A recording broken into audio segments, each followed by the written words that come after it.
Hello everyone, welcome to our channel. Friends, ఈ వీడియోలో మనం వీక్లీ అనాలిసిస్ గురించి మాట్లాడుకుందాం. ముందుగా మార్కెట్స్ లాస్ట్ వీక్ పర్ఫార్మెన్స్ గురించి మాట్లాడుకుని నెక్స్ట్ వీక్ మార్కెట్స్ ని ఇంపాక్ట్ చేయబోతున్న మేజర్ న్యూస్ అండ్ ఈవెంట్స్ గురించి మాట్లాడుకుందాం. అండ్ ఫైనల్లీ రేపటి ప్లాన్ ఆఫ్ యాక్షన్ మీకు ఎడ్యుకేషన్ పర్పస్ ఎక్స్ప్లెయిన్ చేస్తాం. ఈ వీడియోని ఎక్కడ స్కిప్ చేయకుండా ఎండ్ వరకు చూడండి. ఖచ్చితంగా ఈ వీడియో మీకు ఇన్ఫర్మేటివ్ అనిపిస్తుంది. ముందుగా నిఫ్టీ లాస్ట్ వీక్ పర్ఫార్మెన్స్ గురించి ఒకసారి మాట్లాడుకుందాం. If you can see last week మనకి నిఫ్టీలో ఒక డోజీ క్యాండిల్ ఫామ్ అయింది. సో బేసిక్ గా ఒక డోజీ క్యాండిల్ కన్ఫ్యూజన్ స్టేట్ ని ఇండికేట్ చేస్తుంది. సింపుల్ గా చెప్పాలంటే బయర్స్ కి సెల్లర్స్ కి మార్కెట్ మీద క్లారిటీ లేదు. మేబీ వాళ్ళు ఏదైనా ఒక అవుట్కమ్ కోసం వెయిట్ చేస్తున్నారు. So first of all markets ఇలా కన్ఫ్యూజన్ స్టేట్ లోకి వెళ్ళడానికి మేజర్ రీజన్స్ ఏంటో ఒకసారి రీకాల్ చేసుకుందాం. లాస్ట్ వీక్ మార్కెట్ ని ఇంపాక్ట్ చేసిన రీజన్స్ లో ఫస్ట్ మనం మాట్లాడుకోవాల్సింది యుఎస్ అండ్ ఇండియాకి సంబంధించిన ట్రేడ్ డీల్. సో బేసిక్ గా లాస్ట్ వీక్ లో రెండు కంట్రీస్ కి సంబంధించిన ఆఫీషియల్స్ మీట్ అయ్యి ఈ ట్రేడ్ డీల్ కి సంబంధించిన ఒక ఫైనల్ కంక్లూజన్ అయితే తీసుకుందాం అనుకున్నారు. అండ్ చాలా మంది ఇన్వెస్టర్స్ కూడా ఈ మీటింగ్ నుంచి ఒక క్లారిటీ వచ్చేస్తుందని ఎక్స్పెక్ట్ చేశారు. బట్ స్టిల్ ఇప్పటికీ ఈ రెండు కంట్రీస్ కి సంబంధించిన ట్రేడ్ నెగోషియేషన్స్ లో ఎలాంటి ఫర్దర్ డెవలప్మెంట్స్ లేదు, ఇంకా ఎలాంటి క్లారిటీ రాలేదు. So this was one of the primary reason last week markets ఒక కన్ఫ్యూజన్ స్టేట్ లో ఉండడానికి. అండ్ ఈవెన్ మన ఫర్దర్ డేస్ లో కూడా ఈ రెండు కంట్రీస్ సంబంధించిన ఈ ట్రేడ్ డీల్ నెగోషియేషన్స్ ఎలా డెవలప్ అవుతున్నాయి మనం చూసుకోవాలి. అండ్ సెకండ్ రీజన్ మనం మాట్లాడుకోవాల్సింది Q3 రిజల్ట్స్. సో మనకి థర్డ్ క్వార్టర్ కి సంబంధించిన రిజల్ట్స్ 2 వీక్స్ బ్యాక్ స్టార్ట్ అయిపోయి. అండ్ లాస్ట్ వీక్ లో ఐటీ సెక్టర్ సంబంధించిన మేజర్ కంపెనీస్ అన్ని కూడా రిజల్ట్స్ డిక్లేర్ చేస్తాయి. అండ్ కొన్ని బ్యాంకింగ్ స్టాక్ రిజల్ట్స్ కూడా వచ్చినాయి. సో ఒకసారి ఈ రిజల్ట్స్ ఎలా ఉన్నాయి అనేది సింపుల్ గా మాట్లాడుకుందాం. సో పర్టికులర్ గా మనం ఐటీ సెక్టర్ గురించి మాట్లాడుకుంటే ఐటీ సెక్టర్ సంబంధించిన ఓవరాల్ రిజల్ట్స్ చూసుకుంటే it's not too bad, it's not too good, but కొంచెం బెటర్ అని జస్ట్ మనకు గుడ్ అని మనం మాట్లాడుకోవచ్చు. కొన్ని కంపెనీస్ బెటర్ గా పర్ఫార్మ్ చేస్తాయి అండ్ కొన్ని కంపెనీస్ ఎక్స్పెక్ట్ చేసినంత బెటర్ రిజల్ట్స్ అయితే రాలేదు. ఆల్మోస్ట్ ఐటీ సెక్టర్ లో ఉన్న ప్రతి కంపెనీకి రెవెన్యూ బాగా ఇంక్రీజ్ అయింది, కానీ నెట్ ప్రాఫిట్ అనేది డిక్లైన్ అయింది. బట్ కొన్ని కంపెనీస్ బెటర్ గా పర్ఫార్మ్ చేసింది, లైక్ ఇన్ఫోసిస్ చాలా బెటర్ గా పర్ఫార్మ్ చేసింది. లాస్ట్ ట్రేడింగ్ సెషన్ లో కూడా మనం 5% ర్యాలీ విట్నెస్ చేస్తాం. సో ఓవరాల్ గా ఐటీ సెక్టర్ సంబంధించిన రిజల్ట్స్ కొంచెం బెటర్ గానే ఉన్నాయి. అండ్ ఐటీ సెక్టర్ సంబంధించిన పర్ఫార్మెన్స్ టెక్నికల్ చార్ట్ చూసుకున్నప్పటికీ IT sector recent swing high break అయి ఫర్దర్ హైస్ కూడా వెళ్తుంది. సో ఓవరాల్ గా ఐటీ సెక్టర్ సంబంధించిన రిజల్ట్స్ జస్ట్ గుడ్. అండ్ మనం బ్యాంకింగ్ సెక్టర్ గురించి మనం పర్టికులర్ గా మాట్లాడుకోవాలి. బ్యాంకింగ్ సెక్టర్ లో లీడింగ్ కంపెనీస్ అయిన HDFC bank, ICICI bank and కొన్ని స్మాల్ బ్యాంక్స్ కూడా రిజల్ట్స్ డిక్లేర్ చేసినాయి. ఇందులో పర్టికులర్ గా హెచ్డిఎఫ్సి బ్యాంక్ రిజల్ట్స్ చాలా స్ట్రాంగ్ పాజిటివ్ ఉన్నాయి. అండ్ ఇప్పటి వరకు రిలీజ్ అయిన బ్యాంకింగ్ స్టాక్స్ లో అన్ని రిజల్ట్స్ కూడా బెటర్ దాన్ ఎక్స్పెక్టేషన్స్ వచ్చినాయి. సో ఓవరాల్ గా బ్యాంకింగ్ సెక్టర్ సంబంధించిన results strong positive. And even Nifty 50 లో హై వెయిటేజ్ ఉన్న స్టాక్ లైక్ రిలయన్స్ కూడా రిజల్ట్స్ డిక్లేర్ చేసింది. రిలయన్స్ రిజల్ట్స్ కూడా జస్ట్ గుడ్ అండి, it's not two positive. Net profit అయితే స్లైట్ ఇంక్రీజ్ అయింది, జస్ట్ గుడ్.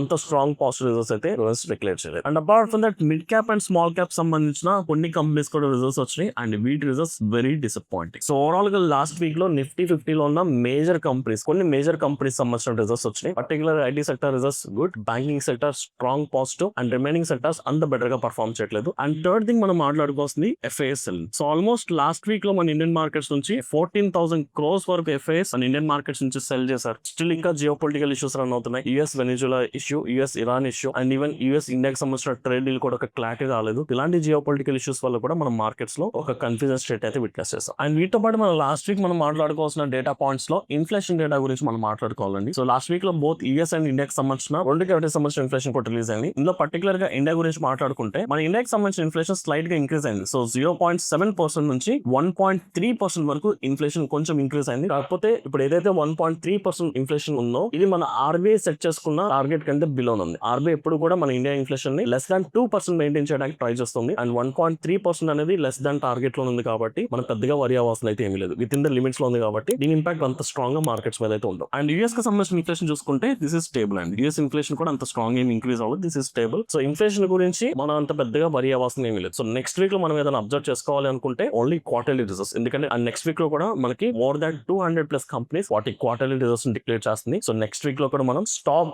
స్పెసిఫిక్ యాక్షన్ ఎక్కువగా విట్నెస్ చేస్తాం. Okay, so last week overall గా మార్కెట్ ని ఇంపాక్ట్ చేసిన మేజర్ రీజన్స్ అయితే ఇవి. అండ్ నెక్స్ట్ వీక్ లో మనం ఫోకస్ చేయాల్సింది only quarterly results performance and geo political issues. ఈ రెండింటిని మనం క్లోజ్ గా మానిటర్ చేసుకోవాలి. సో ఇప్పుడు నిఫ్టీకి సంబంధించిన ప్లాన్ ఆఫ్ యాక్షన్ రెడీ చేసుకుందామండి. సో ఫస్ట్ నిఫ్టీ సెంటిమెంట్ ని అర్థం చేసుకోవడానికి ట్రై చేద్దాం with levels. So overall structure చూసుకుంటే మనకి రీసెంట్ స్వింగ్ అయ్యే దగ్గర నుంచి మార్కెట్ లో ఒక స్ట్రాంగ్ సెల్లింగ్ అయితే విట్నెస్ చేస్తుంది. దాని తర్వాత మార్కెట్ కొంచెం స్లైడ్ గా రికవర్ అవడానికి ట్రై చేసింది. And after that up and down ఒక చాపీ మార్కెట్ ఆర్ ఒక కన్సాలిడేషన్ ఆర్ మనం మాట్లాడుకున్నట్టు ఒక కన్ఫ్యూజన్ స్టేట్ అయితే ఇండికేట్ చేస్తుంది. అంటే strong negative sentiment and negative sentiment end అయిపోయిందన్న క్లారిటీ ఎక్కడ రాలేదు. ఎందుకంటే మీకు మార్కెట్ ఈవెన్ తో సపోర్ట్ వచ్చినప్పటికీ ఇక్కడ నుంచి ఒక higher highs and higher low structure కనిపిస్తే మేబీ నెగిటివ్ సెంటిమెంట్ ఎండ్ అయిపోయి మార్కెట్ ఇప్పుడు పాజిటివ్ సెంటిమెంట్ లోకి వెళ్తుందని మనకు క్లారిటీకి వస్తాం. కానీ స్ట్రక్చర్ నెగిటివ్ సెంటిమెంట్ లోకి వచ్చి ఒక టెంపరీ కన్సాలిడేషన్ ఫామ్ అయింది కాబట్టి స్టిల్ ఇంకా మార్కెట్ లో నెగిటివ్ సెంటిమెంట్ డామినేషన్ ఎక్కువ ఉంది. సో అందుకని మనం న్యూట్రల్ నుంచి నెగిటివ్ సైడ్ ప్లాన్ చేసుకుందాం. Even though HDFC bank results చాలా బెటర్ గా వచ్చినాయి. రిలయన్స్ కూడా కొంచెం reasonably good results. Banking sector అంతా బెటర్ గా ఉన్నప్పటికీ మేబీ రేపు మార్కెట్ పాజిటివ్ గా ఓపెన్ అవ్వచ్చు. కానీ నేను ఇప్పుడు ట్రేడ్ ప్లాన్ ని ప్యూర్లీ బేస్డ్ ఆన్ అవైలబుల్ డేటాని బట్టి మాత్రమే ప్లాన్ చేసుకుంటున్నాను. సో ఇప్పుడు నాకు అవైలబుల్ డేటా టెక్నికల్ గా చూసుకుంటే నెగిటివ్ సెంటిమెంట్ మాత్రమే కనిపిస్తుంది. అట్ ది సేమ్ టైం మన ఆప్షన్ అనాలిసిస్ కూడా చూసుకున్నప్పటికీ నెగిటివ్ సెంటిమెంటే కనిపిస్తుంది. ఓవరాల్ మీకు పుట్ సైడ్ 19 lakhs ఉంది,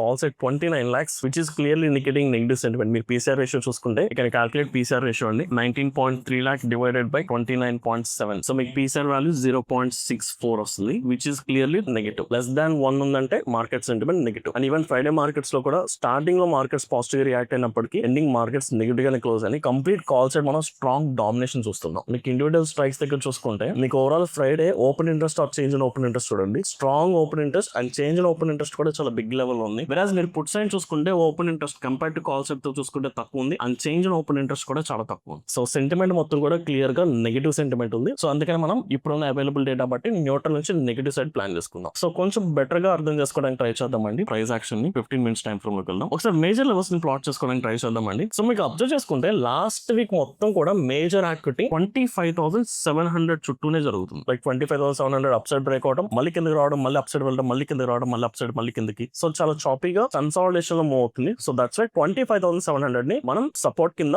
రెసిస్టెన్స్ కింద రెండు రకాలుగా కన్సిడర్ చేసుకుందాం. So that's why 25,700 will be the strong support and resistance level for timing. And followed by last week లో మనకి ఫార్మ్ అయిన లో పాయింట్ 25,600, ఇది కూడా మనకు ఒక సపోర్ట్ లెవెల్. అండ్ కొంచెం ఒకవేళ 25,700 అప్ సైడ్ బ్రేక్ అయితే ఈవెన్ మనకు 25,800 దగ్గర కూడా మీకు ఒక రెసిస్టెన్స్ ఉంది. అండ్ ఈవెన్ 25,900 దగ్గర కూడా హైస్ దగ్గర ఒక రెసిస్టెన్స్ ఉంది. అండ్ సైకలాజికల్ లెవెల్ 26,000 ఇక్కడ కూడా ఒక రెసిస్టెన్స్. అండ్ ఒక 25,600 బ్రేక్ అయితే మళ్ళీ 25,500 దగ్గర కూడా ఒక స్ట్రాంగ్ సపోర్ట్. ఒకసారి మీరు అబ్జర్వ్ చేసుకోండి నిఫ్టీ స్ట్రక్చర్ ఎలా ఉందంటే ఫర్ ఎవ్రీ 100 పాయింట్స్ మీకు ఒక రెసిస్టెన్స్ అప్ సైడ్ వెళ్తే, అదే డౌన్ సైడ్ వెళ్తే ఫర్ ఎవ్రీ 100 పాయింట్స్ మీకు ఒక సపోర్ట్ ఉంది. అండ్ ఈవెన్ స్ట్రక్చర్ పరంగా చూసుకున్నా ఎక్కడ ఒక ప్రాపర్ స్ట్రక్చర్ ఫామ్ అవట్లేదు. సో టెక్నికల్ గా చూసుకుంటే నిఫ్టీలో మన అప్ సైడ్ అయినా డౌన్ సైడ్ అయినా ట్రేడ్ తీసుకోవడానికి ప్రాపర్ స్పేస్ లేదు. అంటే టెక్నికల్ గా నిఫ్టీ మొమెంటం ట్రేడింగ్ కి ఇప్పుడున్న సిచువేషన్ లో కరెక్ట్ కాదన్న క్లారిటీ వచ్చేస్తుంది. మొమెంటం ట్రేడింగ్ అంటే మీరు ఆప్షన్ బై, లైక్ మార్కెట్ పైకి వెళ్తే కాల్ బై, కిందకి వస్తే ఫుల్ బై, ఇలాంటి సెటప్స్ ఎవరైతే ఎక్కువగా చేస్తారో వాళ్ళకి విన్నింగ్ ఛాన్స్ చాలా తక్కువ ఉంటుంది. ఎందుకంటే మీకు ఒకవేళ 25,700 ఇక్కడ బ్రేక్ అయింది కదా అని మీరు తీసుకుంటే మీకు ఇమీడియట్ గా ఒక రెసిస్టెన్స్, అది ఒకవేళ డౌన్ సైడ్ బ్రేక్ అయింది కదా అని మీరు తీసుకుంటే ఇమీడియట్లీ మళ్ళీ సపోర్ట్ ఉంది. అంటే మొమెంటం క్యాప్చర్ చేయడానికి మీకు స్పేస్ లేదు. కాబట్టి ఇలా every 100 points support or resistance ఉంటే మోస్ట్లీ మార్కెట్స్ కన్సాలిడేషన్ ఉంది. సో కన్సాలిడేషన్ ఉన్నప్పుడు మొమెంటం ట్రేడింగ్ వర్క్ అవ్వదు, ప్రీమియం డికే వల్ల మీకు లాసెస్ వస్తుంది. సో నిఫ్టీ టెక్నికల్ గా చూసుకుంటే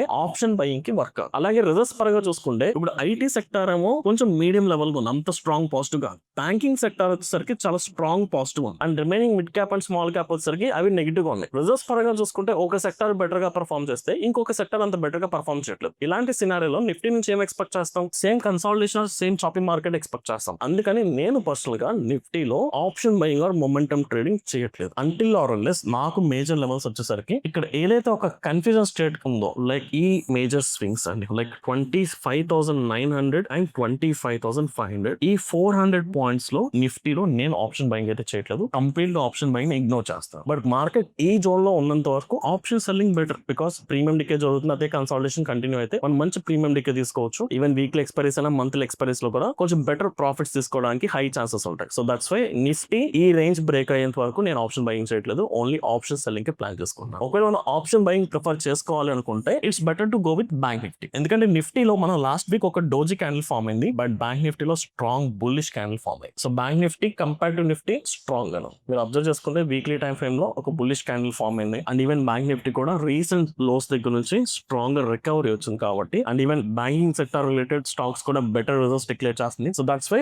బ్యాంక్ నిఫ్టీలో మనం positive side trade plan ready చేసుకుందాం. సో స్ట్రక్చర్ పరంగా చూసుకున్నా మనకి రీసెంట్ స్వింగ్ లో దగ్గర నుంచి అప్ సైడ్ పుల్ బ్యాక్, మళ్ళీ up side proper high rise and high low structure వచ్చింది కాబట్టి బ్యాంక్ నిఫ్టీలో నేను positive side trade plan ready చేసుకుంటున్నాను. సో ఇప్పుడు బ్యాంక్ నిఫ్టీలో లెవెల్స్ పరంగా చూసుకుంటే మనకి ఆఫ్ కోర్స్ ఇక్కడ 60,000 లెవెల్ దగ్గర ఒక ఇమీడియట్ సపోర్ట్ ఉంది, psychological level. And recent swing high ఇక్కడ ఏదైతే ఉందో లైక్ 60,300 రౌండ్ ఫిగర్, ఇక్కడ ఒక రెసిస్టెన్స్ ఉంది. అంటే మనకి ఈవెన్ దో 60,000 బ్రేక్ అయినప్పటికీ అంత స్ట్రాంగ్ బయింగ్ యాక్టివిటీ చూడలేదు. ఈవెన్ దో బ్రేక్ అయినప్పటికీ హై అండ్ లెవెల్స్ నుంచి కొంత రిజెక్షన్ విట్నెస్ చేస్తున్నాం. At the same time recent swing high కూడా ఉంది కాబట్టి బ్యాంక్ నిఫ్టీలో ఒకవేళ మనం అప్ సైడ్ ఏదైనా ట్రేడ్ తీసుకోవాలి అనుకుంటే ఈ జోన్ మొత్తాన్ని ఇగ్నోర్ చేసుకున్నాం. లైక్ 60,000 నుంచి 60,300, ఈ 300 పాయింట్స్ ఇగ్నోర్ చేసుకుని మనకి 300 పాయింట్స్ ఎప్పుడైతే లైక్ నథింగ్ బట్ 60,300 ఎప్పుడైతే స్ట్రాంగ్ బ్రేక్అవుట్ వస్తుందో అప్పుడు మనం లాంగ్ పొజిషన్ తీసుకోవడానికి ట్రై చేద్దాం. If not so maybe market ఒకవేళ రీటెస్ట్ వస్తే, మేబీ ఒకవేళ మళ్ళీ టెంపరీ కరెక్షన్ వస్తే ఇక్కడ ఒక రీసెంట్ స్వింగ్ హై ఉంది 59,800, ఇక్కడ కూడా ఒక టెంపరీ సపోర్ట్. ఇక్కడ నుంచి కూడా మనం buying activity nothing but up side trades అనేది ఎగ్జిక్యూట్ చేసుకోవచ్చు. సో బ్యాంక్ నిఫ్టీలో అప్ సైడ్ నేను ప్లాన్ చేసుకోవాలనుకుంటే చేసుకుంటే 60,300